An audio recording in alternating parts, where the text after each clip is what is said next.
Good morning, Jen. Good morning, my friend. Welcome to the What's the Temp podcast. My name is Betina, and I am coming in hot.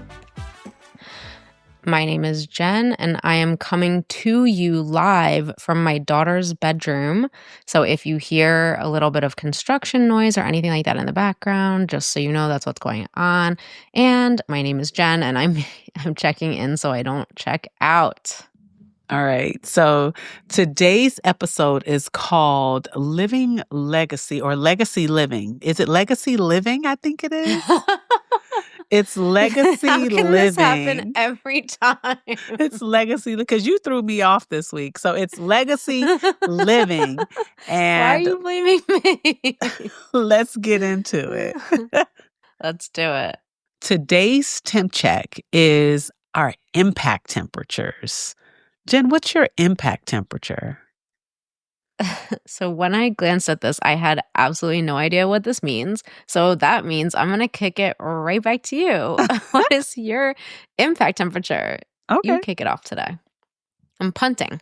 My impact temperature is a simmering. I'm going to do what you did a couple weeks ago and do a stovetop. I've never done that before, and it's hard for me to quantify because that's exactly how I feel about my impact temperature today. It's because it could go either way. I don't feel like I'm making a lot of impact because I'm not engaging with a lot of people.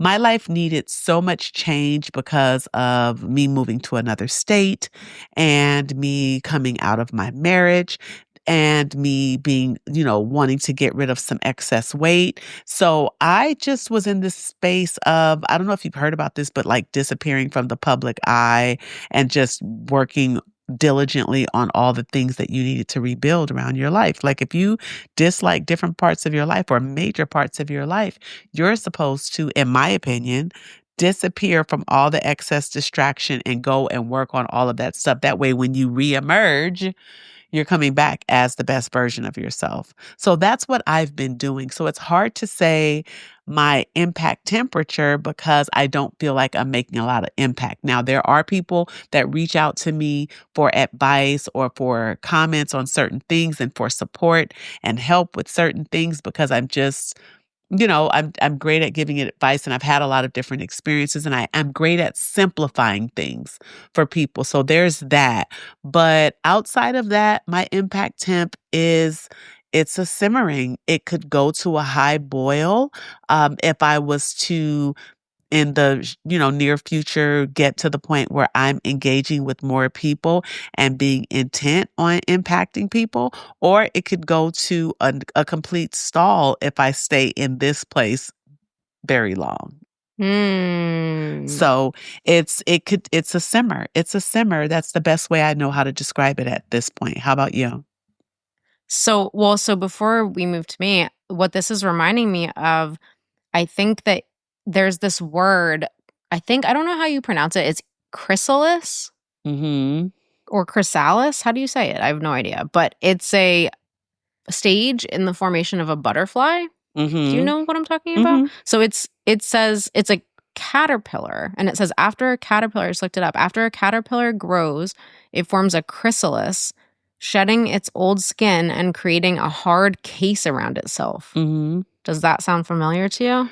It reminds me of when I was in dentistry, when I was on the bench.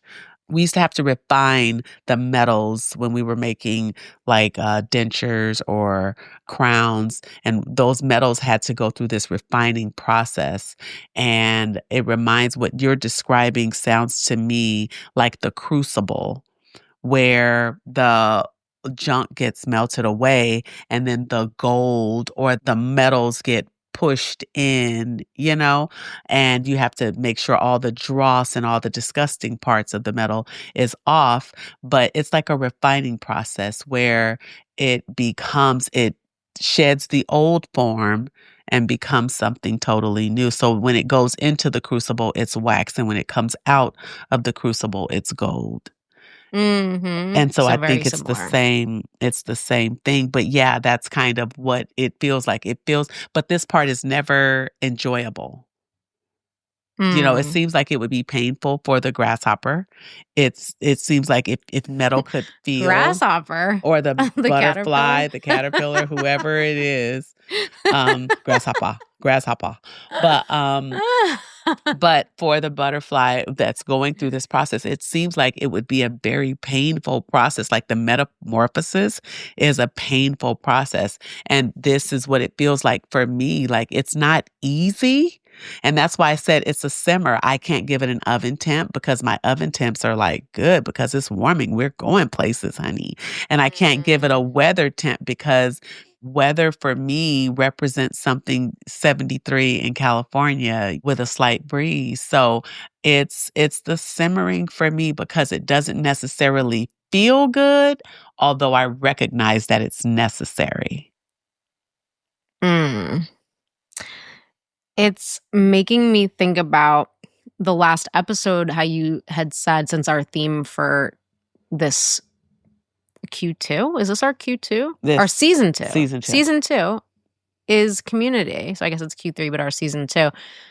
It reminds me of our theme of community because last week when you were talking about the people that you met on your birthday, Yeah. you were saying that you really enjoyed interacting with these people. And there was this sense of remembering what's inside and how you're actually really fun, but how you've been recently using busyness as a form of armoring. And that's what that made me think of when it said a hard case.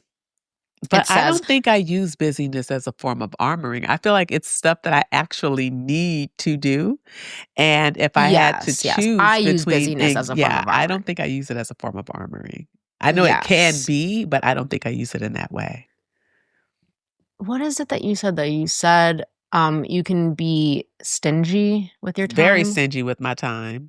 Yeah. That is when you get the curmudgeon in me. Yeah, you're let's break the third wall. Bettina's mad at me right now because of so many interruptions this morning, and it's throwing everything off, and I'm so powerless over it, and I feel bad, but yeah, she's but we mad got at me. We got it.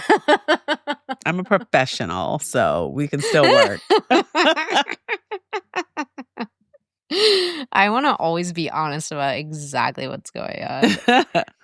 We can still work. We had another interruption. But anyway, so yeah, I guess maybe it's not that you use busyness as a form of armoring, but maybe I perceive it that way because I can't get to you sometimes. You have a guard up or a wall up with your time that I can always get to you, but you don't always like it. But you are very structured with the way that you have this delineation around you of this is what I'm doing here and nothing can mess with that. Yeah. And I think your work is very important to you, and it's interesting to hear about how it's also in this season a little uncomfortable for you because you're undergoing a transformation and you're shedding your old skin. My old way of being. So the next version of Betina, I may have a job, I may have employees. Back into the workplace, Betina. Like I may have a job. I may be an employee for someone else. Haven't been that in 10 years. I may have employees. This consulting stuff that I'm working on, the pitch that I'm doing for the end of summer may take off, and I may have a couple of employees.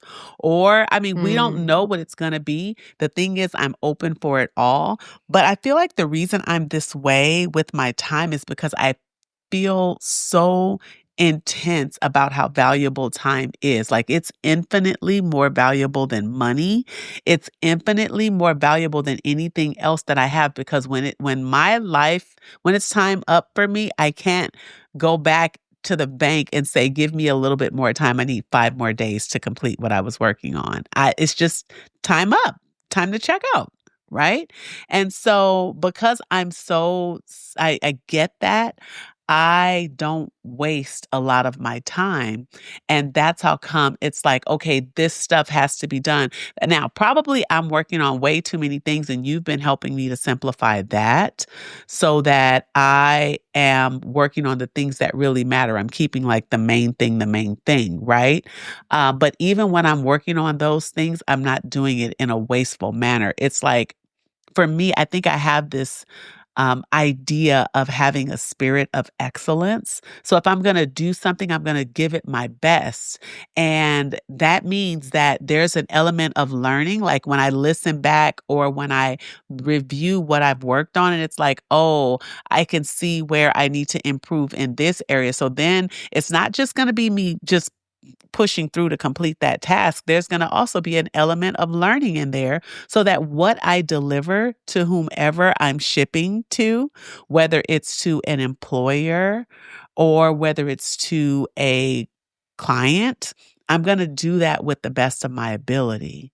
So I don't, when I'm thinking about time, like even while I was waiting for you this morning, one of the things that was in my project management software was to listen to a debate, and I chose one from like James Farmer and Malcolm X. So I listened to 30, 40 minutes of that debate while I was waiting for you this morning, because this is stuff like I'm looking at how they're forming their arguments.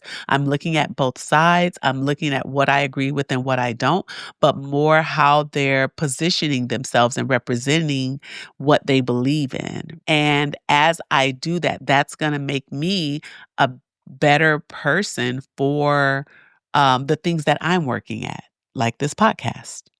So it's not Hmm. just, just wake up and just do the podcast. It's not that easy for me.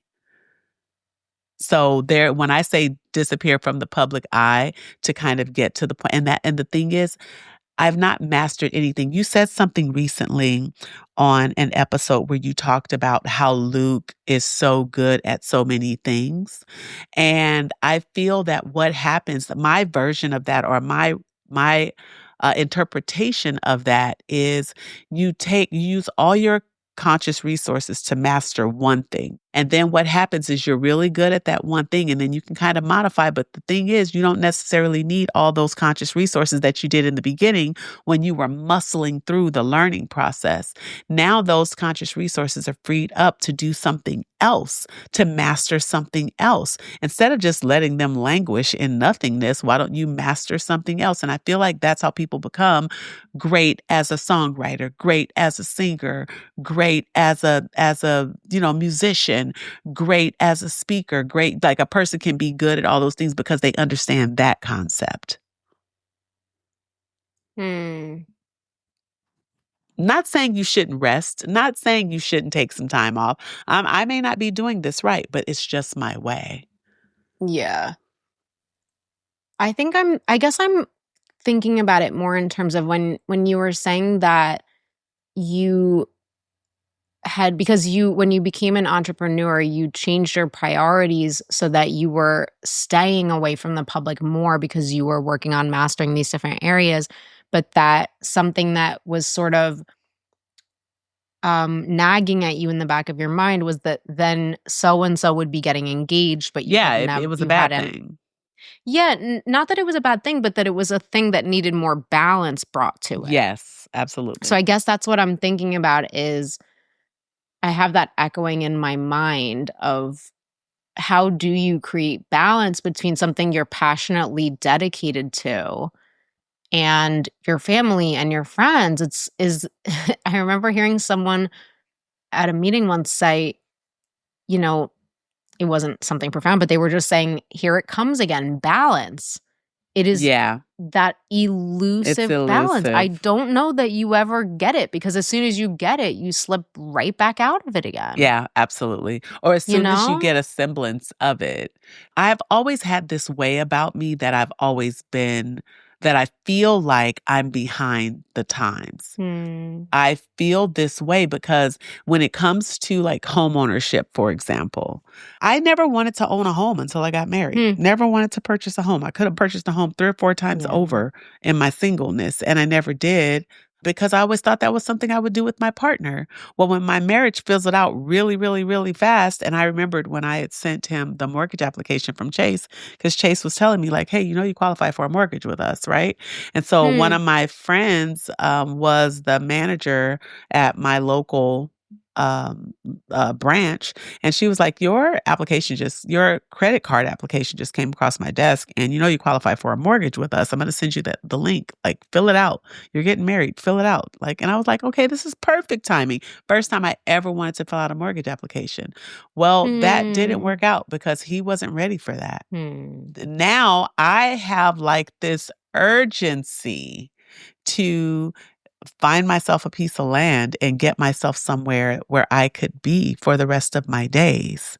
And now it's in my singleness again, but it's for the first time that I've wanted to do this in my singleness. So now there's an urgency for that. Yeah. So that's how come it's so important for me to either make this consulting business take off again or go get a job. One of the two. I'm actually working on both aggressively. Whichever one goes is the one that'll go, but I will have a home soon. Yeah. So this is the stuff, and so maybe once I get in my home, I'll be able to make a little time for some family and friends, because then I will want to entertain.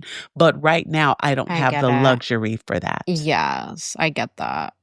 So I want that for you so much. Like, I just see this image in my mind of when you can find the place you want, whether it's in Indiana or wherever, and you can just start to make it your own. Because to me, in my head, I'm hearing the word permanency. Yeah. But I've known you to be changing homes all the time, but I want to see you have a sense of permanency. Only in the sense that everything is obviously also impermanent, but just a sense of stability. Yeah. I mean, it's been this last year. It's been, I moved from California to Indiana. So much movement. Yeah, it's a lot. So, and like, even with me, like in the past, so I would say I moved from when I met you, I was living in the Torrance house. I moved from the Torrance house. That's when I moved in with my fiance. No, I moved in with him. Yeah. And that was pretty much running from the adult children. It was like, I'm sick of living with them. They're grown. I don't have to do this anymore. My lease is up. I can go, And so I stayed with him for about, 3 years.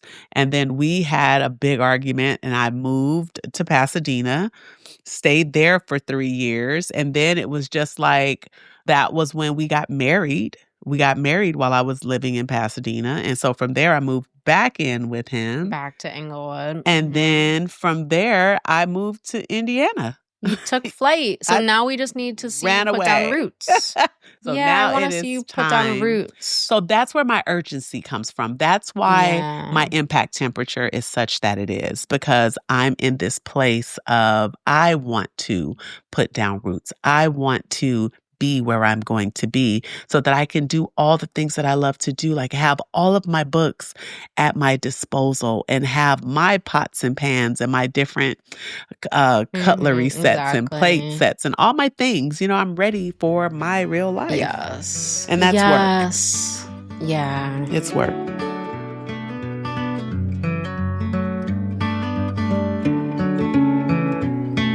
Honey, put your phone down. I know you've been hurting. This spiral's a lonely road. Take my So what's yours? What's your impact temp? My impact temperature, which way do I want to go? I'm not totally sure still what it means, but the way that you answered it made me feel like it has to do with interactions with those around me. Mm-hmm. So I'm going to say it's a beautiful temp. It's in the mid-70s. I think yours is great. Mine is great, as evidenced by my immunity to your mood. But you see how I can come out of it really quickly. I do. I'm impressed. You got right back into flow. What happened, just so everyone knows, is I had another interruption and we had to stop recording, and it's been such a frustrating morning between the construction, the waiting, the miscommunication about the time. It's just been a total S show this morning. So I do apologize for that. You're good. So thanks, friend. It's been a lot. So I've been really losing it over this construction project at my house. And I want to tell a little story of what happened yesterday because it just evidences how crazy I've been, and I know I've been being crazy. But before I do that, I want to explain why my impact temperature. I'm trying to do things in order because, like I said, I do notice that I tend to go off on a lot of tangents. We both and I'll do. always bring us back around, but I'll try to get to the point faster, as someone once gave me the recommendation to do. Hi, Mike. So Mikey, not my brother. But okay. So I was just on the phone with someone. The reason why my temp is high is because I've been connecting with people. So sometimes when you're suffering, and I've been very, very stressed lately and not sleeping due to a variety of factors, I've just been under terrifically high stress levels. I'm actually going tomorrow to pursue a holistic treatment, acupuncture, and herbal remedies because I just want to try something. I'm as sober physically as I'm ever going to be. I'm coming up on 8 years. And so I just, because I'm so incredibly out of balance, I wake up every 2 hours like clockwork all night long. Wow. I'm a basket case with my sleep, I know.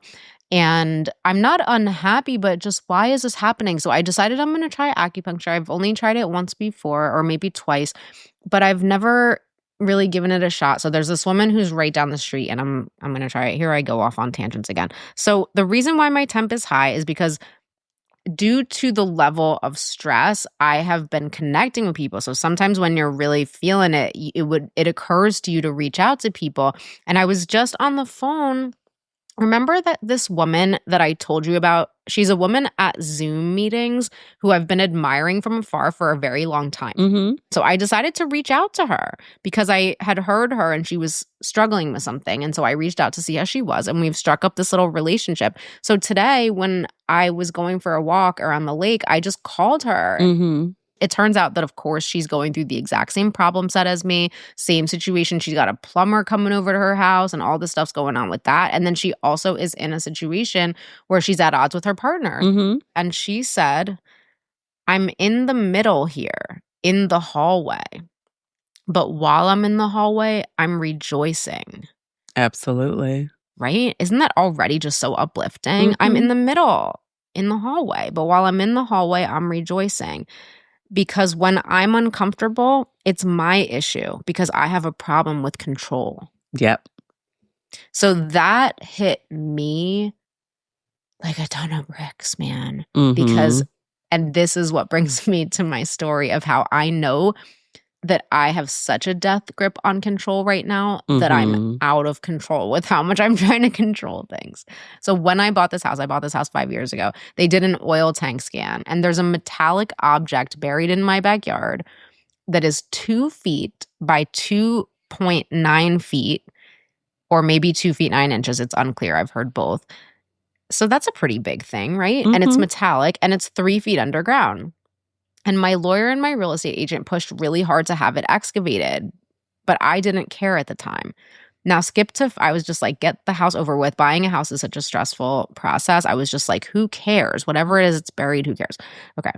Now we're doing this project in my backyard, and there's a patio that's going down over where this metallic object is. That's the noise that they're making out there right now. So I realized in the middle of the night that in the past month, I've had 3 different parties, because there's also electrical that goes under the patio. I've had 3 different, and drainage, because my life is a nightmare.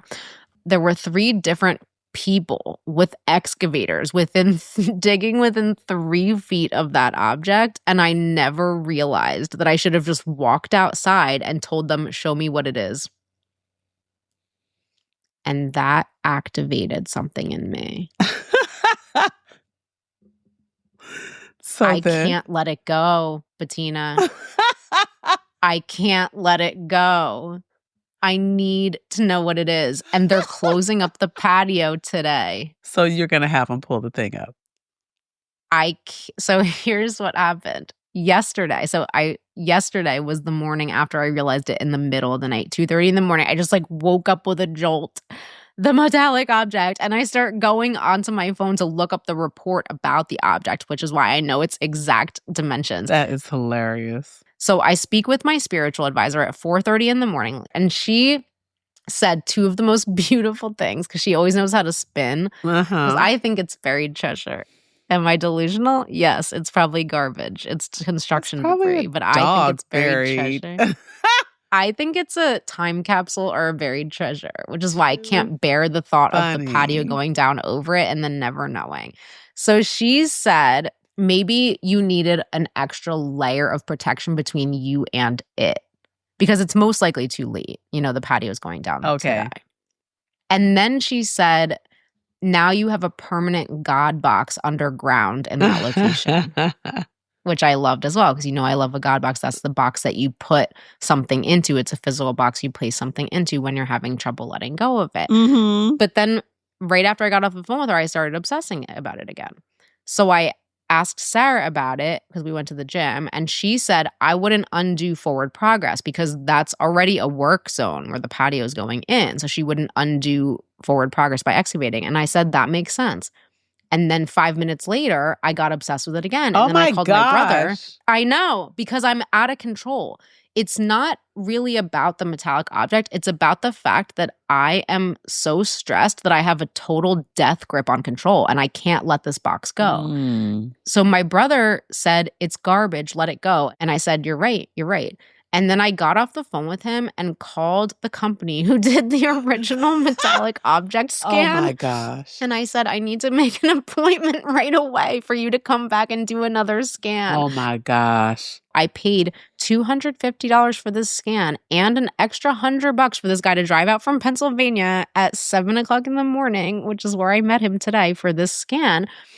And first of all, it is under the steps. Okay. Thank God. Because you were going to pull it up.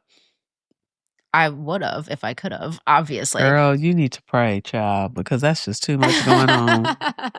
That is just. But then I thought, you know what?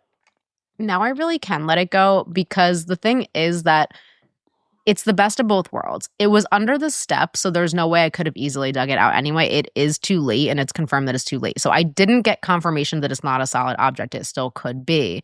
But I do know that there's nothing I can do about it. And then the silver lining of that is I do get to have my permanent God box forever. I can still always go out to that spot on the steps and sit there and think about how it just does not pay to have a death grip on control. Yeah, that's interesting. Yeah, so that's what I've been going through a lot for the past 36 hours. That's insane, though. Yeah, completely insane. I have lost it. I'm going to stop saying that. I have not lost it. No, you're The not. best part of this whole thing is that I have so much support, and I've been reaching out for support left, right, and center and getting it. Yeah, That's what good. I'm grateful for today. That's why my temp is in the 70s because my heart is so full. That's and that's good. it. That's good. Okay, so let's jump into the backstory then, because I'm not even going to deal with that. Because all I want to say to that is that prayer is free, where you can just throw it on God's feet and say, you know what, you handle this because I can't do it no more. That's my point of resistance. That's what I'm having Yeah. trouble doing. But And one more thing that she said, I'm going to call her S because I feel like I'm going to be reading to you a lot of the things she says that I've written down. She said, God knows our beginnings from our ends, and there ain't nothing out of order. I like that. Hi, let's go. All right, let's take a look at our weather forecast today. Today's forecast, a lot of sunshine, blue skies, marine clouds. Just a perfect day to go outside and relax. Okay, so our backstory today is moments when you realized your choices were influencing others. Moments when you realized, and that for me, well, the first moment was when I had children, like, oh, okay. It's not just about me. Oh, okay. Roger that, and so it took me a minute to really embrace that because there was times when I just wanted my choices to be about me. So it wasn't that I did not recognize that my choices influenced others, but I had been in that space for so long that I had to be intentional about making choices that were about me and being able to serve the community of my choosing, not the community I had to take care of. Like you have children, you have to provide for them. You have to instruct them. You have to guide them. You have to teach them values and morals and all this and that, right? This is all the stuff you have to do.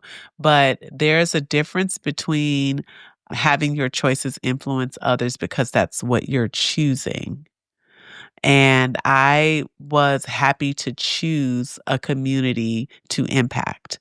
So with my work, it was mostly with my work, mostly with my friend community, people that just look to me for certain things, for advice or things like that.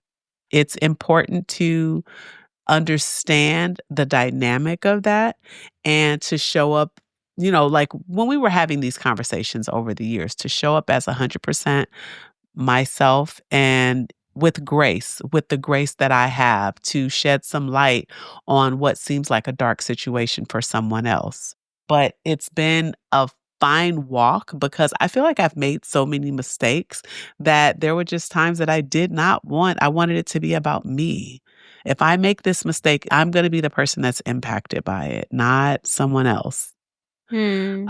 Or if I choose wrong here, if I make the wrong choice here, then it's only me that's going to have to deal with the consequence of that, and not myself and everyone that comes with me. That's been the blessing of having my children young, that I was like, when I was walking away from my marriage, it was like, okay, this is a me thing. I'm thinking about everybody else. I feel like I stayed 6 months longer thinking about how it was going to impact everyone else, Mm-hmm. I remember And that. finally I said, you know what? This is about me. This is about my sanity. And I need to go. And yes, there was shame. Yes, there's all this stuff, but I can get past that, and did eventually, So, there's been different times. There was having children. There was realizing that I was a loud voice in a friend group.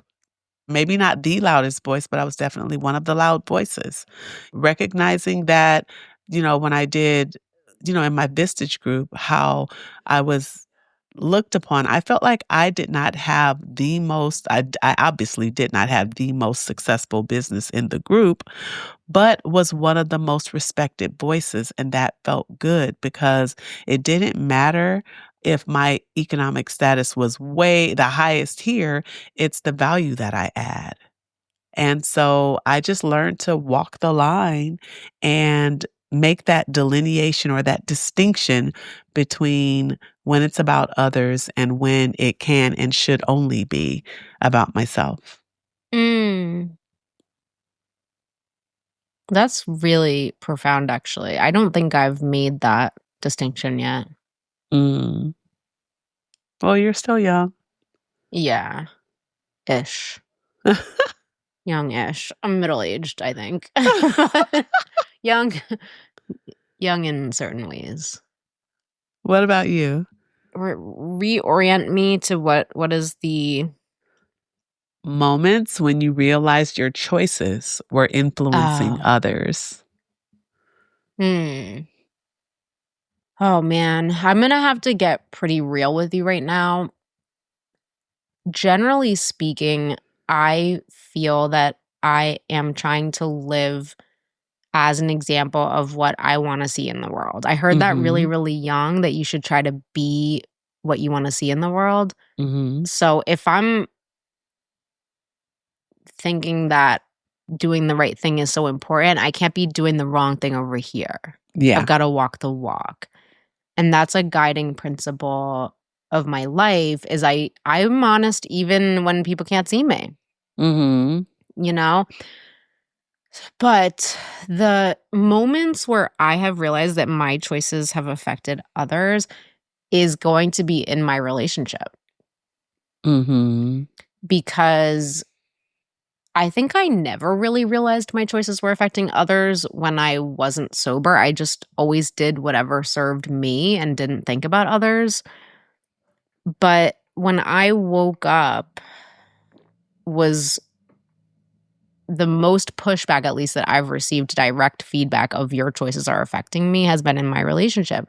And the dynamic is, and this will probably clarify why I didn't lose a lot of my identity when I had kids. I did have kids later in life. So obviously I had lived 38 years before children even entered the picture. Mhm. But I read this book when I was pregnant called Bringing Up Bebe. Mhm. Never know how to pronounce that. French is totally lost on me, but it was talking about the French model of parenting where basically the child is not the center. Everybody is equal in the family. So Mhm. I embraced that instead of what I perceived to be the American dynamic of the child being the center Yes. and revolving everything around the child, because I don't think that's even really healthy for the child. I think everybody should sort of learn that there are different times when different people are the center kind of thing. Mhm. But one of the things that really struck me is in French culture, there's a large priority on the child in the sense that you do a lot of activities together. There's baking and music and dancing and whatever. But then it said that evening times are adult times. So it's Yes. not that the child is not welcome to be there, but it's that those times don't revolve around the interests of the child. Mhm. So I am not prone to being what I consider to be a martyr mom. I actually don't relate to any of my friends who are like this at all. So I'll give you an example from last weekend. I went down the shore with my friend, and she's also my sponsor, and I adore her. And we got to our other friend's house because our friend has a house down there. And I sat down to eat our sandwiches. We'd gotten sandwiches from Jersey Mike's to catch up with the woman that I haven't seen in over a year. And she Mhm. just jumped right out the door with both girls because she was like, this day is about the kids. And I've got to get them to the beach right away because everything is about the kids. Now, the way that I was thinking about the day was in that moment, I was thinking, I've got to catch up with this person. I haven't seen her in a year. Mhm.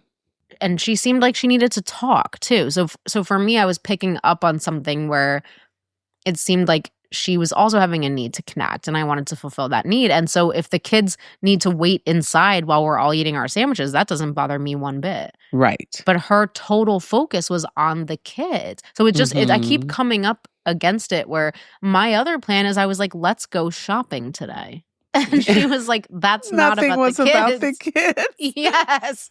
But I take Maya shopping all the time. She loves it. It's not Right. about Maya, but Mama loves it. And that Right. means that we're having fun.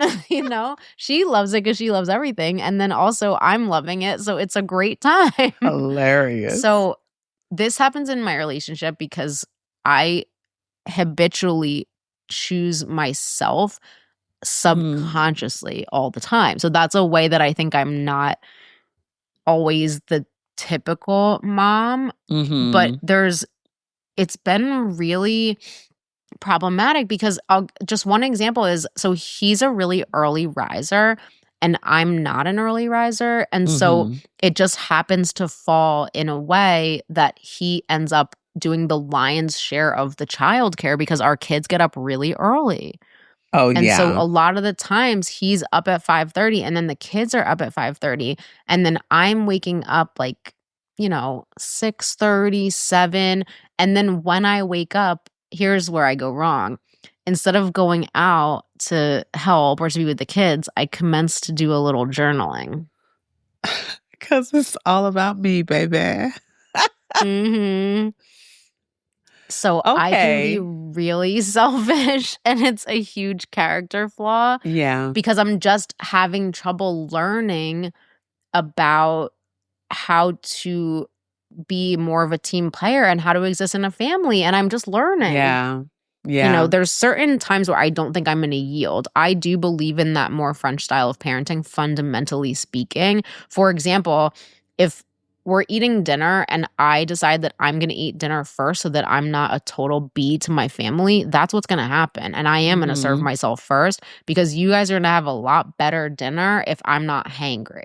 Mhm. So I don't mind serving myself first in certain contexts. It's not like, oh, I should suffer so that the kids can eat first. No, whoever's hungrier eats first. That's going to be my way of being. That's how I conceptualize things, is everybody's equal. But then at the same time, there's also ways that I act out of selfishness that hurts other people, predominantly my partner. So I've been trying to work on that this week, and that's just the one that's coming up for me now, so I just wanna be really honest about that. He said something to me the other day. We got into an argument, and he said something that I felt was kind of below the belt. And then I was like, you know what? There's an element of truth to that. And my spiritual advisor said, don't listen to the anger, listen to the music behind the anger. Yeah. And so I had to just, for some reason, what you had said that other episode about throwing the baby out with the bathwater, that was really ringing in my ears. Mm-hmm. And so I said to myself, listen, I don't like what he said and I don't like the way he said it, but is there an element of truth to that? If I take my ego out of it, is there an and your element of truth to emotions that? out of it?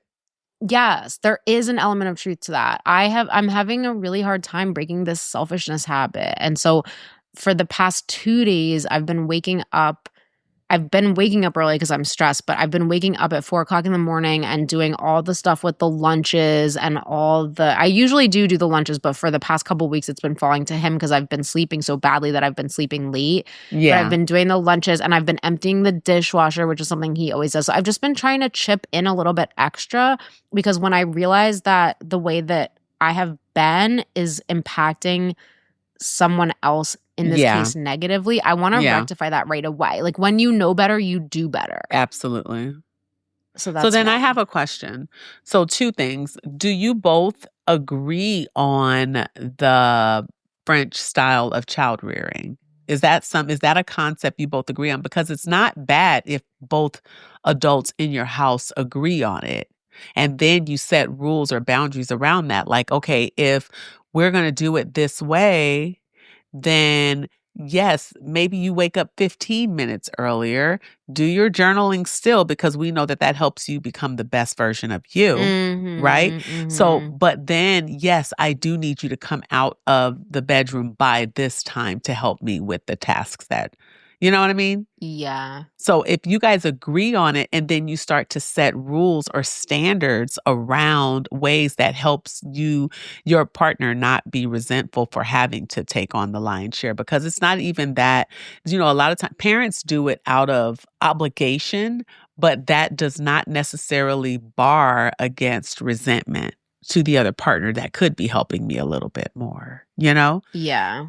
Another thing, I love what you're doing. I love the way that your approach is, meaning everyone is equal, because how many mothers over generations have, through gritted teeth, served their family members first? Hated every single moment of That's it. part of why I didn't want to have be kids. there. Didn't want to take care of these kids, or served out of this is what I have to do, not what I want to do. So I like the idea of, taking care of who needs it first, or everyone being equal. I like the idea of that. I also can see the benefit of having a good relationship because everything isn't centered around the kids, because so many marriages have failed because the kids came into the picture and the mom went totally to team kid and left out, broke that connection between her and the husband. And then the husband needed her, and then ended up finding what he needed outside the marriage and all kinds of things like that. Yes. And that's what I grew up witnessing. And that's why I didn't want kids and I didn't want a standard nuclear family dynamic. And I was never drawn to that because of the imagery that I was seeing. Yeah, I like the idea. It just sounds like you guys have to both agree on it and then set boundaries around that agreement. Yeah. So to answer your question, he's never read the book. I would also never even discuss a book with him because he told me he hates reading and he hates books. That's an exact quote.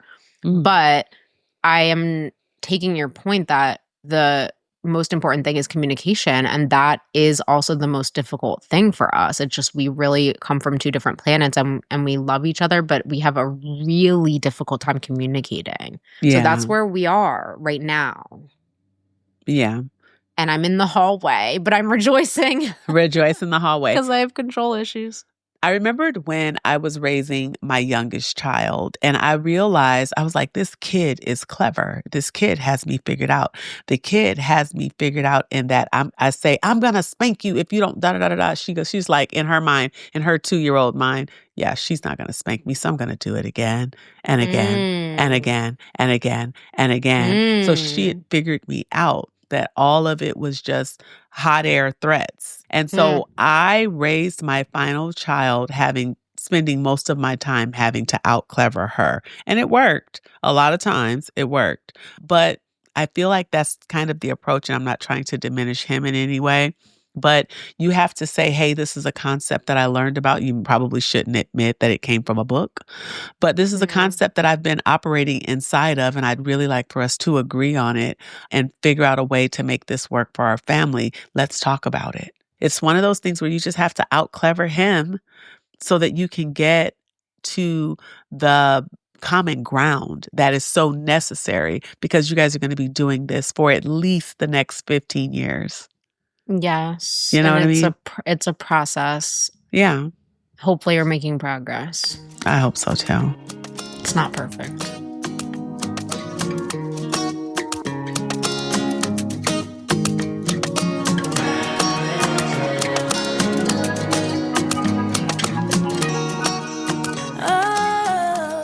So let's go into our life focus question, which is living in a way that creates positive ripple effects.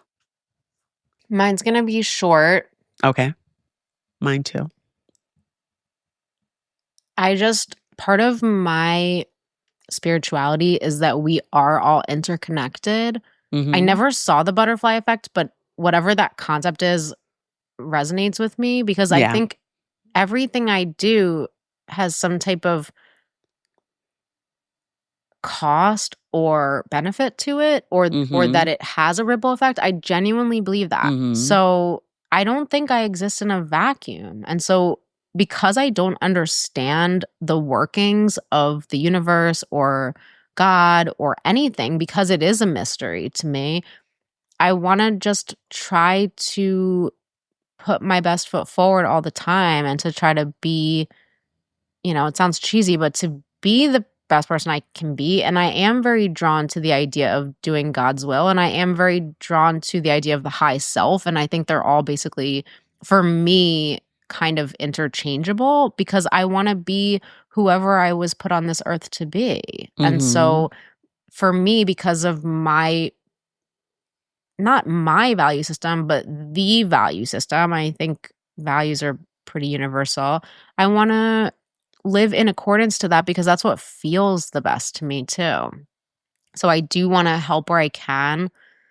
I think I need to get better at helping. I've been noticing so much in Indian culture just how community oriented they are, and so that's Yeah. something I want to move towards. That's just something I really feel like is an area of improvement for me, because of the way that my family I grew up more in a siloed way, and then Mhm. went into the aforementioned always just looking out for myself. So that's something that is aspirational for me. I want to work on that. But yeah, I think we all show up, and we all have choices we can make to how we like it's a something I've heard is it's attraction, not promotion. It doesn't go do anything for me to go around and say, for me to be talking about how I am or how I behave is useless. It's about showing up, and it's about walking the walk, not talking the Yeah. talk. And then I think, at least for me, when I've seen other people, I do see other people as living examples of what I want to be. So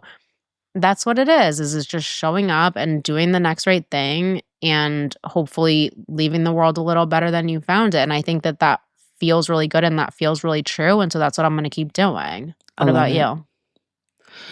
So one of my favorite concepts in the Bible is the concept of sowing and reaping, or in secular language, karma. And I I love that. recently heard something the other day. I was listening to a message as I was walking to the gym, and the man said, sow mercy. I wrote it down. He said, sow mercy when you're doing well, because when your lean cows are eating your fat cows, when it's your season of drought, you'll receive a harvest of mercy because you sowed mercy when you could. So, what I got from that is we live in such a culture today of cancel cancel culture and exposing culture and all this and that, where people are always Judging. trying to take someone else down as if they have never, ever done anything wrong in their little lives, or no one close to them has ever done anything wrong. So let me stand on my soapbox and take this other person down. Sanctimonious. Yes, when you could take that opportunity to sow mercy, because everyone has a chapter in their life that they don't necessarily want read out loud. And instead of you taking the opportunity to blast that or expose that, you could sow mercy so that when you need it, when it's your season, when things turn for you, and it will one day, someone will in turn show you some mercy. And that's how I live. I believe in the concept and the principle of sowing and reaping. Like, you're going to reap what you sow. If you plant an apple seed, you're going to get apples out of that apple planting. You're not going to get bananas. You're not going to get pineapples. You're going to get what you put out there. And so it's just, seeing people. My thing has always been seeing people. And then when I see them, I want to see the need. And if I can feel it, be intentional about filling it. And that's it. That's the ripple effect. And my thought has always been, it's never been about self. It's always been about, because if someone saw my child in need, I would want someone to help them. It was always about my children for me. I would like to help someone in need, because if someone saw my kids struggling, that someone would, offer help. Yeah. So let's get into these recipes. Let's do it. Today's recipe is teaching kitchen. What is a dish that you'd pass down to your next generation? Okay, so I'm going to go pasta, make your own pasta. I know that seems ambitious, but one time Sarah invited me over to her house, me and 2 other people, and her mom, who are both Italian, taught us to make pasta. Ooh. I know. And it seems like something, well, that's impossible, but actually it's ridiculously simple. And so I want to keep that analog existence, like we were talking about last week, by having my kids and I stand around doing this ridiculously time-consuming process of making pasta. So here's what it is. And the measurements are not exact because we're dealing with an Italian woman, but you put 4 I never have handfuls. measurements, so I get it. Yeah. You put 4 handfuls of flour in a bowl and 3 eggs, some salt, and a tablespoon, and we have 1 measurement of olive oil. And then you poke the yolks and just integrate the oil. Now you're going to put flour all over the countertop and just knead it for a while. Then they swear by this. You're going to put this into a bag, like a Ziploc bag, for half an hour, and you're just going to leave it there. That's when you talk. That's when you connect with family. That's when whoever you're making it with, you just connect. Isn't that beautiful? Yeah, Half hour. I love it. Then you're going to flour it again and knead it again. And then you're going to throw it back into that Ziploc for another 10 minutes. Okay. Then you're going to roll it out into a long roll. And then you're going to chop. It's going to be really hard for me to explain the articulation of the actual material, because we did put it through, we flattened it out, made it into these little pancakes, and then we put it in through a pasta maker 3 times. So it's thick. And then you put it in again on the thinner setting, and then again thinner, thinner, thinner. Then you're going to fold it into a stack. So this is the part that's going to be hard to describe, but I just wrote down fold it into a stack, and then you slice it up. So I don't know if there's a video of that I could somehow find, but you can make pasta in whatever shape you want. Yeah, we did it as kind of folding it into a stack and then slicing it, and then we unfurled it. And then I'll find out the exact name from them. And that's it. And then you just I love kind of throw it into water. It's very simple. I love It's that. just time and consuming. It's definitely something I've thought about doing for a very long time, because everything nowadays says enriched, and that drives me crazy when you buy pasta. So I've always lately, for the last, That's just the flour, several right? months. The flour. to me, enriched means GMO, Processed. genetically modified. Yes. And so Okay. I just don't want it. And so I've been buying higher quality pastas so that I'm not dealing with that whole enriched thing. Yeah, the So the extra idea, and I layer. knew that I was going to end up leaning towards making my own, even if I just do it one time. It's kind of like when you go to a high-end restaurant where you know the food might be okay, but you just want to have the experience. This is how I feel about make your own pasta. But what if I love it? What if I love it? What if I do it and I love it? And I I bet you love will. the way you said, like, spending time with the people that you're making it with, like, really integrating that. That is Yeah, so this is cool. not quick dinner ideas. This is going to take the whole afternoon. Yeah. It's something you do when you have friends over, or people that you care It's about, a and you social really want to be thing. intentional. Yes. Yeah, I love Yes, that. it's a Sunday dinner. Yeah. Okay, so mine is going to be simple. I feel that if you can make gravy, that you can do anything. And so I want to do, if I would pass on anything, I would pass on gravies because I feel like it's one of those old school arts that are it's just dying. And so people here in Indiana, when I share a meal and they're like, like you cook like you're like 70 years old. Like I cook as if I'm way older than me, like I'm an old lady from Mississippi. And I've not spent a lot of time down south, but my family has roots there. So a lot of my cooking is reminiscent of what old Southern moms used to do. So just if I was going to do a beef gravy, I would take the steak, I would season it with my go-to for it, which is seasoning salt, black pepper, garlic powder, and Cajun seasoning on both sides. Lightly seasoned. You don't have to go all crazy. You would brown it in oil. And then once you pull it out, you're just browning it on both sides for a couple of minutes. It's like a sear, right? Covered in flour and brown it on both sides.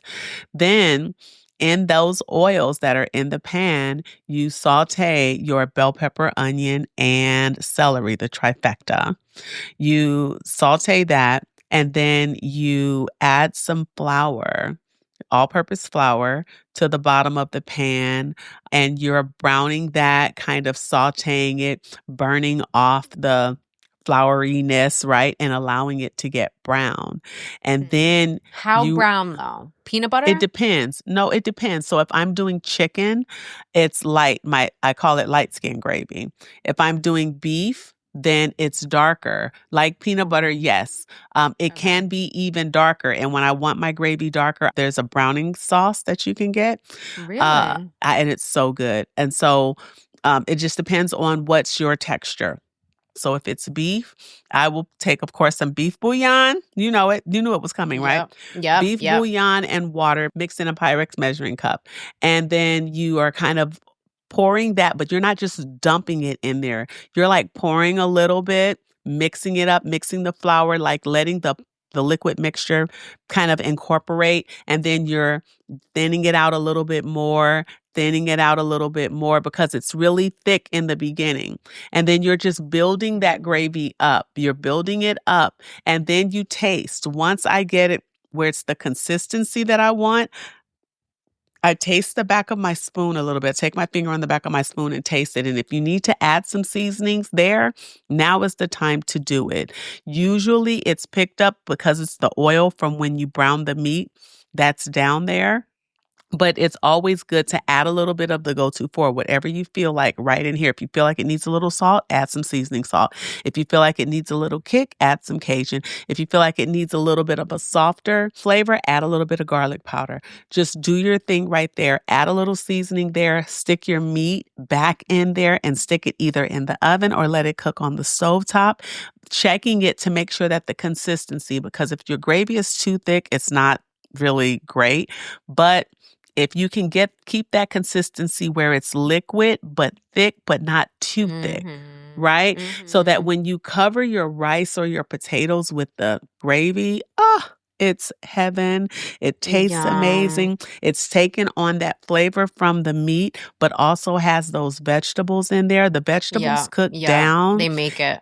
And so it's an amazing, amazing thing. If I could pass on anything, if I could do a gravy class because you can make gravies for breakfast. You can make gravies for lunch and dinner, honey. I would take you- that class. If I could do a gravy class, that would be the one that I would do. So that's my thing. And look, thank you for joining us for another amazing episode of the What's the Temp podcast. Be great on purpose.